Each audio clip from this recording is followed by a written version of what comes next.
ఇక హైదరాబాద్ కూకట్పల్లిలో సద్దుల బతుకమ్మ పండుగ సందర్భంగా సందడి వాతావరణం నెలకొంది. ఎమ్మెల్యే మాధవరం కృష్ణారావు, ఎమ్మెల్సీ నవీన్ కుమార్, స్థానిక కార్పొరేటర్లు, మహిళలు పెద్ద సంఖ్యలో పాల్గొన్నారు. 20 నుంచి 30 అడుగుల బతుకమ్మను ఏర్పాట్లు చేసి వైభవాన్ని తీసుకొచ్చారు మహిళలు.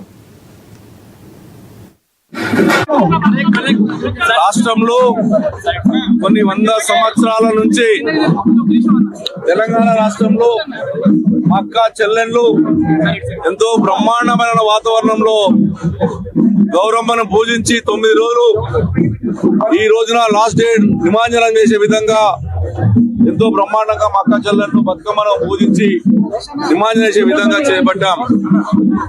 ఈ రాష్ట్రానికి ఒక గొప్పతనం ఉంది, తెలంగాణ ప్రజలకు గొప్పతనం ఉంది.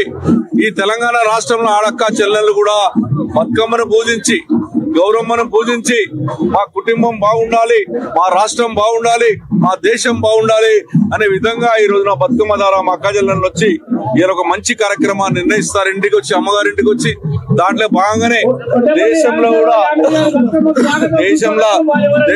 కూడా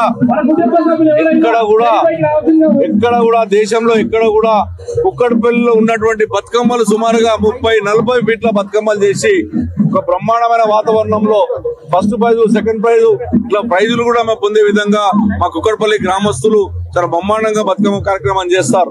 ఈ 10 సంవత్సరాల నుంచి ఐడియల్ కట్ట మీద ఉత్సవాలు జరిపిస్తా ఉంటే ప్రతి సంవత్సరం సుమారుగా 60-70 వేల మంది అక్కజల్లు ఇక్కడ మంచి కార్యక్రమాలు చేసి బ్రహ్మాండమైన వాతావరణంలో సృష్టించారు.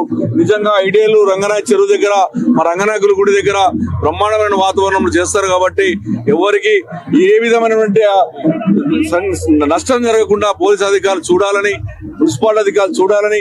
లాస్ట్ ఇయర్ కూడా చాలా దురదృష్టకర విషయం ఏంటంటే లాస్ట్ ఇయర్ 10 గంటలకే బంద్ చేసి వాళ్ళని అందరూ నిలగొట్టడం వల్ల పక్క జిల్లాలు బాధపడ్డారు.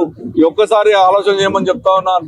ఈ గౌరమ్మను పూజించేటప్పుడు అక్క జిల్లాలను ఆడుకుంటున్నప్పుడు 12 గంటలకు దాకా వాళ్ళకి నారాయణపేట జిల్లా